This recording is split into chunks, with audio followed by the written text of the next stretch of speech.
Boa tarde, meu irmão. Prazer estar aqui com você, onde nós estudaremos mais uma porção da palavra do Senhor. E vamos continuar aqui dentro da nossa série Obtendo uma Vida Vitoriosa. Então lembre que nós estudamos já nas lives passadas que Cristo nos prometeu uma vida abundante. Uma vida que emana leite e mel. É esse tipo de vida cristã que Deus ele deseja que nós tenhamos aqui na terra. Não uma vida espiritualmente derrotados. Ele quer realmente que nós vivamos uma vida usufruindo das bênçãos celestiais. E aí, como que está a sua vida? Você tem usufruído dessa vida abundante na sua vida cristã? Você tem produzido bons frutos para Deus? Você tem usufruído dessa vida maravilhosa? Então nós vamos estudar sobre isso daí para que nós possamos ter essa vida vitoriosa que Cristo nos promete. E na live de hoje, meus irmãos, nós estudaremos sobre os padrões de conduta na vida vitoriosa. Olha, a Bíblia nos ensina que nós não estamos mais debaixo da condenação da lei. Então, nisso nós já fomos livres. No dia em que você creu em Jesus Cristo, quando você foi regenerado, você se converteu. Deus ele tirou você da condenação do pecado, da condenação que a lei exigia para a sua vida. Tanto que lá em Romanos, capítulo 8, versículo 1, diz que nenhuma condenação há para os que estão em Cristo Jesus. Então note, você que está em Cristo Jesus, não tem mais nenhuma condenação para você.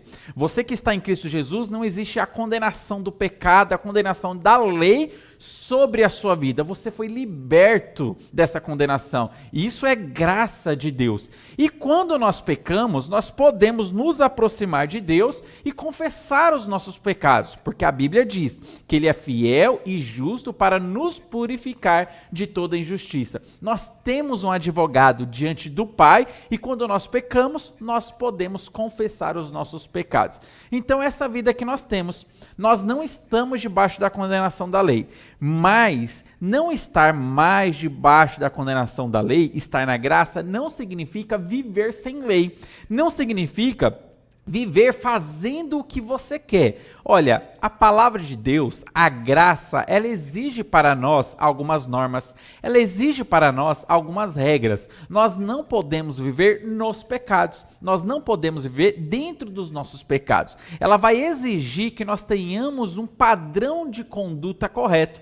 E o que nós vamos aprender? Que o nosso padrão de conduta é Jesus Cristo.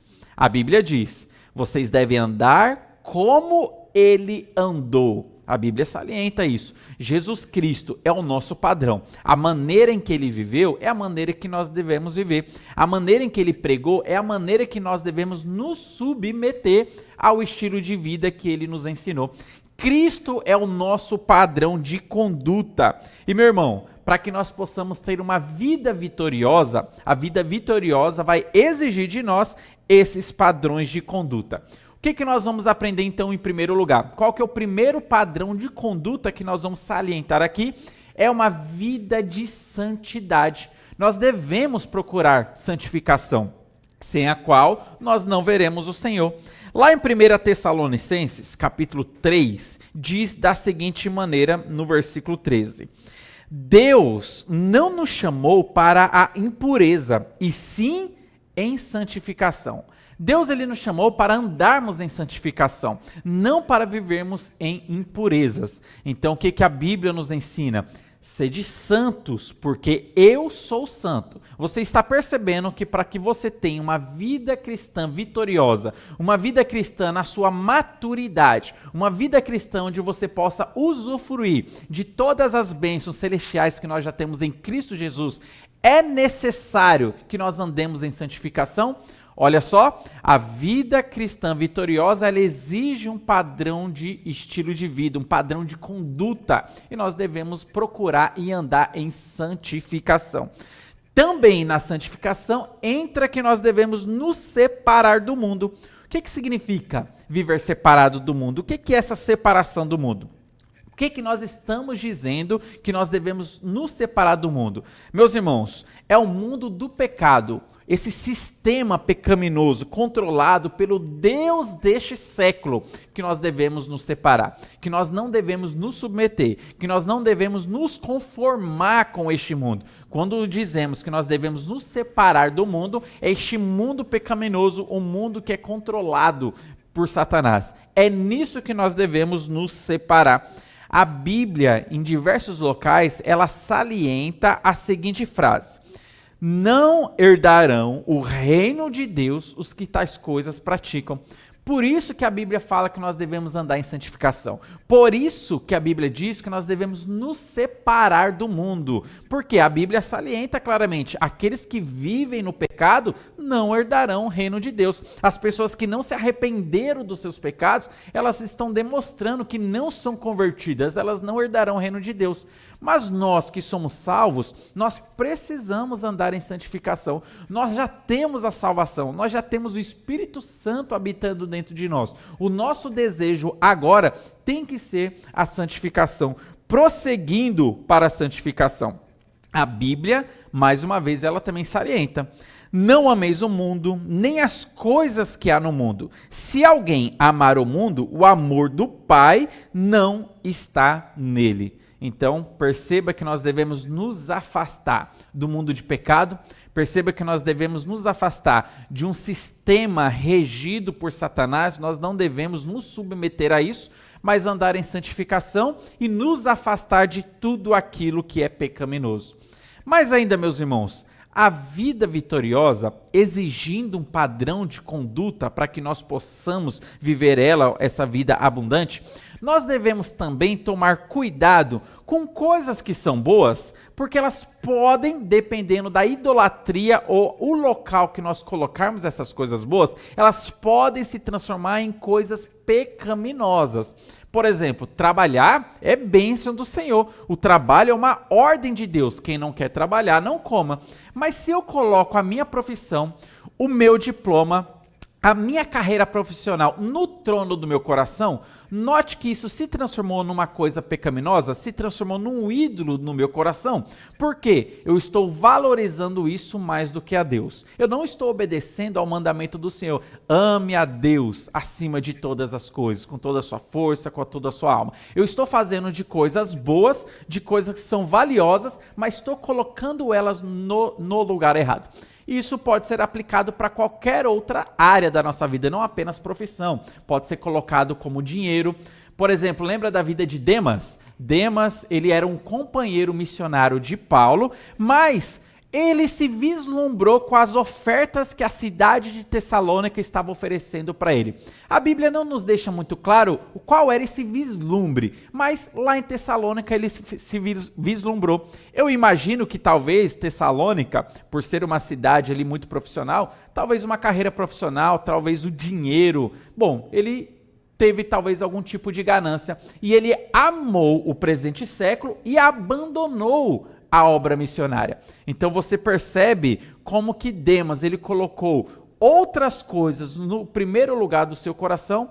Nós podemos fazer isso com a nossa profissão, podemos fazer isso com dinheiro, podemos fazer isso com um namoro, com um relacionamento, com amizades, com família. Bom, 1001 coisas, com hobbies, com futebol, com lazer. Você pode colocar essas coisas no trono do seu coração. E isso, que é uma coisa boa, que é uma coisa legítima, se transformou em algo pecaminoso na sua vida, porque você tirou Deus do trono do seu coração e colocou isso que era para ser apenas secundário. A Bíblia fala que o amor ao dinheiro é a raiz de todos os males. Note que o dinheiro em si não é algo ruim, o dinheiro em si não é algo negativo. O dinheiro em si nós podemos usar para o bem, para o nosso benefício. Mas quando nós colocamos o nosso amor no dinheiro, a gente percebe, como a Bíblia diz, é a raiz de todos os males, é a ganância. Nós estamos pegando algo que é bom, algo que é legítimo, mas fazendo desse algo que não é bom. Lá em Hebreus, capítulo 12, versículo 1, diz da seguinte maneira. Então, o autor ao Hebreus, no capítulo 11, ele fala ali da galeria da fé, de homens que viveram pela fé, homens que marcaram a história por causa da sua fé em Deus, da sua fé na palavra de Deus. Quando chega no capítulo 12, ele vai aplicar agora para os ouvintes. Olha, nós temos uma tão grande testemunhas, né? Uma nuvem de testemunha de fé, nós devemos andar como esses homens andou. E daí no versículo 1 ele ainda salienta: desembaraçando-nos de todo o peso e do pecado que tenazmente nos assedia, corramos com perseverança a carreira que nos está proposta. Note que nesse versículo, o autor ele aponta para duas coisas que podem nos embaraçar na nossa caminhada cristã. Ele fala, olha, vocês precisam desembaraçar do peso e do pecado. Olha, interessante, ele usa a palavra peso, por quê? Existem coisas que não são necessariamente pecaminosas, mas podem se transformar num peso na nossa vida, dependendo do valor que nós damos para essas coisas. Por exemplo, carreira profissional. Então existem pessoas que valorizam tanto a carreira profissional que deixou de ir para a igreja. Valorizam tanto a carreira profissional, o dinheiro que pode ganhar, o diploma que pode ganhar, que deixou de lado de cumprir as suas tarefas com Deus. Evangelizar, leitura da Bíblia, uma vida de oração, uma vida devocional. Por quê? Não tem mais tempo para Deus. Todo o seu tempo é consumido para a sua carreira profissional. Note que a carreira profissional em si, ela não é pecaminosa. Trabalhar em si, ela não é algo ruim, mas se transformou no peso para aquela pessoa que valorizou demasiadamente isso que era para ser secundário. Colocou como primário na sua vida, isso está atrapalhando essa pessoa na sua caminhada cristã. Então existem coisas que podem se tornar peso e existem coisas que são necessariamente pecaminosas. Então o que o apóstolo nos ensina aqui, a palavra de Deus nos ensina? Desembaraçando-nos de todo o peso e do pecado que tenazmente nos assedia. Meus irmãos, nós devemos então salientar isso, que a vida cristã vitoriosa, ela exige de nós um padrão de conduta. Para que nós possamos ter uma vida cristã vivendo as abundâncias das bênçãos espirituais de Deus na nossa vida, nós precisamos ter um padrão de conduta. O nosso padrão é Jesus Cristo. O nosso espelho é Jesus Cristo. Paulo salienta: Cristo vive em mim. Agora eu devo permitir que essa vida de Cristo seja emanada através da minha vida. Eu preciso salientar para a santificação, me separar daquilo que é pecaminoso, observar a minha vida. O que eu tenho de pecaminoso? O que eu tenho de sujo? O que eu tenho que me arrepender? O que eu tenho que largar? Santificação. Largar das coisas do mundo, se afastar do mundo. Quem ama o mundo não está amando a Deus. É o que a Bíblia salienta para nós. E nós devemos observar isso. E observar também se nós não estamos usando coisas que são boas, coisas que são legítimas e fazendo delas um Deus na nossa vida. Coisas que são boas, coisas que são legítimas, mas usando delas como prioridade na nossa vida. E deixando Deus de escanteio, deixando a palavra de Deus de lado. Isso que é bom agora se transformou na minha vida uma pedra de tropeço, porque eu não soube usar de uma boa bênção que Deus me deu. Eu peguei essa bênção e coloquei no trono do meu coração. Lembra, por exemplo, da serpente de bronze que a nação de Israel ganhou? Então, naquela situação, eles estavam no deserto, eles estavam morrendo e sofrendo por causa das mordidas das serpentes abrasadoras que apareceram ali, como castigo, evidentemente, do pecado que eles cometeram, mas eles ganharam uma bênção do Senhor. Qual que foi a bênção? Uma serpente de bronze que Moisés construiu, e qualquer um que olhasse para aquela serpente seria curado. Olha, era uma bênção do Senhor que Deus estava dando para que eles obtivessem a cura. Mas o que a nação de Israel fez com aquela bênção do Senhor que eles ganharam? Entronizaram aquela serpente. Logo depois que aquele cenário acabou, eles pegaram aquela serpente, levaram para a terra de Canaã e chegou um momento que eles estavam adorando aquela serpente. Perceba que aquilo que eles ganharam como bênção de Deus, eles pegaram agora e fizeram aquilo uma maldição para eles. Então perceba, nós podemos pegar coisas boas e fazer mau uso dessas coisas boas. E isso se transformar para a nossa vida pedra de tropeço. foi um exemplo, por exemplo, dessa serpente de bronze. Então observe, meu irmão, na sua vida, o que você tem pegado de bom e feito desse bom uma pedra de tropeço na sua vida cristã. Note, a vida cristã, para você ter uma vida cristã vitoriosa, uma vida cristã que mana leite e mel, uma vida cristã abundante, como Cristo promete para nós, é necessário que você tenha uma vida de conduta ilibada, uma vida de conduta aos padrões da palavra de Deus, uma vida de conduta como Jesus Cristo, ele nos ensina.